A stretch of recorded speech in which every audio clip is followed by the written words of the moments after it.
नमस्कार साथियों, कैसे हो आप। उम्मीद करता हूँ सभी अच्छे होंगे। केदारनाथ क्लासेस में आपका स्वागत है। आज की इस वीडियो में हम बात करने वाले हैं उत्तराखंड स्टेनो के बारे में कि इस नौकरी की प्रोसेस क्या है, फॉर्म भरने से लेकर पेपर में क्या आएगा, टाइपिंग स्टेनो किस प्रकार से है और अंत में कैसे कैसे सारी प्रोसेस है। एक एक पॉइंट आपका क्लियर कराऊंगा और जब आप वीडियो एंड करोगे तो आप सेटिस्फाई हो जाओगे कि आपको लगेगा कि हाँ, इसकी जानकारी हमें अच्छी तरह से मिल गई है। और जो भी हमारा नया साथी हमारे चैनल पर जुड़ा हो तो प्लीज़ वो चैनल को सब्सक्राइब कर ले, क्योंकि हमारे इस चैनल पर आपको पढ़ाई के साथ साथ कुछ ऐसी भर्तियों के बारे में भी जानकारी मिलती है जो कि कम मेहनत में शानदार नौकरियां होती हैं। इससे पहले मैंने आपको उत्तराखंड पुलिस कांस्टेबल और उत्तराखंड दरोगा के बारे में बताया है। अगर आपने उस वीडियो को नहीं देखा है तो उसका लिंक आपको डिस्क्रिप्शन में मिल जाएगा। चलिए, जैसे कि हम यहाँ पर देख पा रहे हैं, यहाँ पे साफ तौर पे लिखा है कम मेहनत में शानदार नौकरी। जी हाँ, स्टेनो या हिंदी में हम इसको आंसू लिपि बोलते हैं। ये एक प्रकार की ऐसी नौकरी है जिसमें मेहनत भी कम है और एक अच्छे लेवल की नौकरी मानी जाती है। अच्छे लेवल की मैं इसलिए बोल रहा हूँ क्योंकि इसमें वेतन भी अच्छा है और साथ ही साथ एक अधिकारी लेवल की रैंक की नौकरी है। अपने आप में ऑफिस में बैठने की नौकरी है और बहुत ही अच्छी नौकरी है। कम मेहनत में इसलिए बोल रहा हूँ क्योंकि साथियों, जैसा कि आपको पता है कि आजकल हर क्षेत्र में, हर विभाग में भ्रष्टाचार चरम सीमा पर है। चलता ही है, कितने उसको रोको लेकिन भ्रष्टाचार कम होने में नहीं आ रहा है। जो उत्तराखंड स्टेनो या कोई भी स्टेनो की बात करूं तो वहां पर भ्रष्टाचार और भर्तियों के मुकाबले बहुत कम ही होता है। कह दूं तो नाम मात्र का होता है। और यही कारण है कि इस स्टेनो की आंसू लिपि की जो मेरिट जाती है अंतिम, वो बहुत ही कम रहती है। आप चाहें तो पिछले रिकॉर्ड उठाकर देख सकते हैं। आंसू लिपि में क्लर्क के मुकाबले या अन्य भर्तियों के मुकाबले 20 से 30 नंबरों का अंतर रहता है। तो इसलिए मैं बता रहा हूँ कम मेहनत में शानदार नौकरी। चलिए वीडियो को स्टार्ट करते हैं। एक एक पॉइंट क्लियर करेंगे।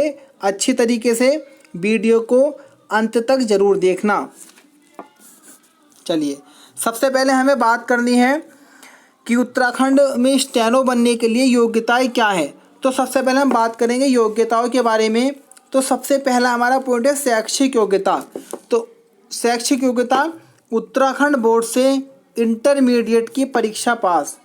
तो जिस भी व्यक्ति ने इंटरमीडिएट या 12th पास किया हो वह व्यक्ति उत्तराखंड में स्टेनो का फॉर्म भर सकता है, लेकिन वो सिर्फ उत्तराखंड बोर्ड से ही पास हो। ऐसा मैं क्यों बोल रहा हूँ साथियों, क्योंकि अभी अभी नियम बना है कि उत्तराखंड में किसी भी स्टेट का, चाहे वो हरियाणा का हो, उत्तर प्रदेश का हो, पंजाब का हो, हिमाचल का हो, कोई भी व्यक्ति उत्तराखंड में अगर सरकारी नौकरी आई है तो वहाँ पर फॉर्म अप्लाई कर सकता है। लेकिन साथ ही साथ वहाँ पर एक बात और जोड़ दी गई है कि उत्तराखंड में सिर्फ वो ही फॉर्म भरेगा जिसने 10th और 12th की परीक्षा उत्तराखंड बोर्ड से पास की हो। तो इसलिए अगर कोई यूपी का व्यक्ति फॉर्म भरना चाहे उत्तराखंड में तो उसने 10th और 12th कहाँ से पास किया हो, उत्तराखंड से। अब इसमें एक थोड़ा हमारा एक मैं स्टार्ट पॉइंट बना के बता दूं कि अगर कोई ऐसा व्यक्ति हो कि वह स्थायी तो उत्तराखंड का है लेकिन उसके माता पिता कहीं बाहर गवर्नमेंट जॉब करते हो, जैसे दिल्ली में, और उस व्यक्ति ने दिल्ली से 10th और 12th किया हो, तब ऐसा व्यक्ति भी उत्तराखंड में फॉर्म भर सकता है। अगर आप में को इसमें भी डाउट हो तो आप कमेंट बॉक्स में बता दें, मैं उसे और अच्छे से क्लियर कर दूंगा। चलिए, दूसरा पॉइंट है ट्रिपल सी का डिप्लोमा। ये बहुत ही मेन है और इस पर अभी बहुत ही कम व्यक्तियों का, बहुत ही कम छात्रों का डिप्लोमा बना है उत्तराखंड में। खासकर मैं कह दूँ तो कुछ प्लेन एरिया जैसे कि उधम सिंह नगर और हरिद्वार क्षेत्र में ही इस ट्रिपल सी के बारे में छात्रों को अच्छी जो नॉलेज है। और अगर हम बात करें उत्तराखंड के पहाड़ी एरिया में तो वहाँ के स्टूडेंट्स को इसके बारे में अभी नहीं पता। क्योंकि मैं प्लेन एरिया से आता हूँ, उधम सिंह नगर से, तो मुझे इसके बारे में सारी जानकारी है। अगर आप चाहते हैं जानना कि ट्रिपल सी की प्रोसेस क्या है तो आप कमेंट्स करके मुझसे मालूम कर सकते हैं, मैं आपको अच्छे से सारी जानकारी बता दूंगा। तो शैक्षिक योग्यता में क्या है, सबसे पहले उत्तराखंड बोर्ड से इंटरमीडिएट की परीक्षा पास की हो और दूसरा क्या हो, ट्रिपल सी का डिप्लोमा उसके पास हो, ऐसा ही व्यक्ति इसमें फॉर्म भर सकता है। उसके बाद में बात करेंगे आयु सीमा के बारे में। तो आयु सीमा की बात करें तो 18 वर्ष से 40 वर्ष, मतलब न्यूनतम 18 वर्ष आयु हो और अधिकतम 40 वर्ष उसकी आयु हो, तो ऐसा व्यक्ति फॉर्म अप्लाई कर सकता है। ये मैं जनरल के बारे में बता रहा हूँ, सामान्य के। उसके बाद में ओबीसी को 3 वर्ष और SC ST को 5-5 वर्ष का आरक्षण मिलता है। तो मैं कह दूँ ओबीसी वाला 43 वर्ष और SC और ST वाला 45 वर्ष तक इस भर्ती के लिए फॉर्म अप्लाई कर सकता है। तीसरा जो पॉइंट है हमारा वेतन है। वेतन की बात करें तो पे लेवल 5 की नौकरी है और 2800 पे ग्रेड है। अगर मैं गोल बोल में लगभग में बता दूं तो लगभग 35,000 रुपये इसकी सैलरी है, जो कि एक अपने आप में बहुत ही अच्छी सैलरी है। साथियों में एक बात और बता दूं, स्टेनो की अगर हम बात करें तो ये भी कई प्रकार से होते हैं। कुछ हमारे ग्रेजुएशन से आते हैं, जैसे कि हमारा PA बोल देंगे, व्यक्तिक सहायक, या हमारा APS वगैरह की भर्ती आती है, उसके बारे में मैं आपको अलग से वीडियो बनाकर बता दूंगा। यहाँ पर बात चलिए नॉर्मल स्टेनो की, जो 12th लेवल से वैकेंसी आती हैं। उसके बाद में इतनी प्रोसेस के बाद में आपका रिटर्न एग्ज़ाम होगा, जो कि बहुविकल्पी परीक्षा होगी, अर्थात वहाँ पर 4 ऑप्शन दिए होंगे और एक क्वेश्चन होगा, उसका आंसर आपको बताना है टिक लगाकर। तो बहुविकल्पी परीक्षा है। कुल जो पूर्णांक होगा 100 नंबर का होता है और समय मिलता है 2 घंटा। उसके बाद में हम बात करेंगे कि सिलेबस क्या रहता है इस परीक्षा का। तो सिलेबस में बात करें, हिंदी आती है 20 नंबर की, उत्तराखंड से संबंधित प्रश्न आते हैं 40 नंबर के, और सामान्य अध्ययन या GK आता है 30 नंबर का, जिसमें कंप्यूटर वगैरह भी शामिल है। और मैं बता दूं साइंस नहीं आती है उत्तराखंड में, तो इस बात को हम नोट कर लेना। उसका में तर्क शक्ति एवं बुद्धिमत्ता या रीजनिंग मात्र 10 नंबर की आती है। तो इस प्रकार से मिलाकर कुल 100 नंबर का पेपर होता है और 2 घंटे का समय मिलता है, जो कि बहुविकल्पीय प्रकार का होगा। 20 नंबर की हिंदी, 40 नंबर का उत्तराखंड से संबंधित प्रश्न और 30 नंबर का सामान्य अध्ययन मतलब GK और 10 नंबर की तर्क शक्ति एवं बुद्धिमत्ता। ये पेपर होने के बाद में आपका रिजल्ट आता है, मेरिट लिस्ट आती है, और जिन भी छात्रों का उस लिस्ट में सिलेक्शन होता है, उस लिस्ट में नाम आता है, उसका चयन किया जाता है अगली प्रोसेस के लिए। और अगली प्रोसेस क्या है वह भी मैं आपको बताता हूँ। जिन्होंने रिटर्न पास कर लिया उसको बाद में बुलाते हैं टाइपिंग के लिए, और टाइपिंग के लिए बुलाया जाता है, और टाइपिंग और शॉर्ट हैंड एक ही दिन में करा ली जाती है, क्योंकि नॉर्मल सी टाइपिंग होती है। टाइपिंग क्या होगा 0.5 है। हिंदी भाषा में 4000 की डिप्रेशन प्रति घंटा की गति से टाइपिंग, जो कि 10 मिनट की करनी होती है। तो मैं बता दूं कुल मिलाकर लगभग 13 या 14 की स्पीड मांगते हैं इसमें।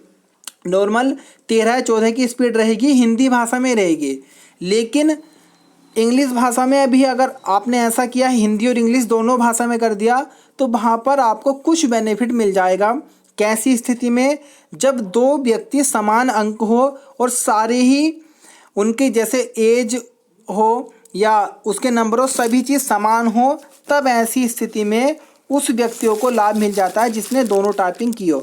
तो नॉर्मल है हिंदी भाषा में 4000 की डिप्रेशन की गति, या हम बोल देंगे 13 से 14 की स्पीड हमें टाइपिंग की देनी पड़ती है, और कितने मिनट तक, 10 मिनट तक टाइप करनी पड़ती है। जो इसको पास कर लेता है उसी दिन उसका करा दिया जाता है शॉर्ट हैंड, या इसे हम बोलते हैं आंसू लिपि। कितनी है, न्यूनतम 100 शब्द प्रति मिनट, वो 80 शब्द प्रति मिनट है, 80 का मैटर यहाँ पर लिया जाता है। न्यूनतम 80 शब्द प्रति मिनट की गति हिंदी आंसू लिपि पास करना अनिवार्य है। यह हम बोल देंगे कि 80 का शॉर्ट हैंड मैटर रहता है उत्तराखंड के नॉर्मल स्टेनो में। उसके बाद जो इस प्रोसेस को भी पास कर लेता है, उसके बाद में अंततः फाइनल मेरिट होती है, और उस फाइनल मेरिट या सिलेक्शन मेरिट का जो आधार रहता है वह रहता है आपका रिटर्न। मैं आपको बता दूं कि टाइपिंग और शॉर्ट हैंड का कोई भी नंबर नहीं जुड़ता है। नंबर हमारे जो काउंट होते हैं वो रिटर्न एग्ज़ाम के बेस पर ही उठाया जाएगा। कि आपने कितनी अच्छी शॉर्ट हैंड लिखी हो तो उससे मायने नहीं है, सिर्फ मायने रहता है कि आपने कितना नंबर लाए हैं रिटर्न में। तो ये थी इस भर्ती के बारे में जानकारी।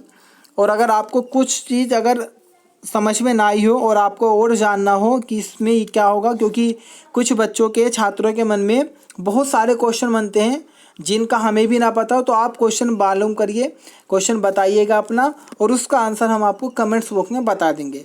और जो भी यार साथी नया हो प्लीज़ वो चैनल को सब्सक्राइब कर लें, क्योंकि केदारनाथ क्लासेस हमारा चैनल है, आपको पता होगा लगातार हम आपको अच्छी वीडियोस देते हैं। और इस पर नया जैसे उत्तराखंड बंदरगाह का बैच चलाया जाएगा, और जैसा कि आपकी 746 वैकेंसी आई है, और उसके बारे में भी अभी क्या अगली प्रोसेस रहेगी, क्योंकि अभी तो फ़िलहाल लॉकडाउन चल रहा है। मैं आपको समय समय पर उसकी जानकारियाँ देता रहता हूँ। तो प्लीज़ यार केदारनाथ क्लासेस उत्तराखंड को सब्सक्राइब कर लीजिएगा। धन्यवाद।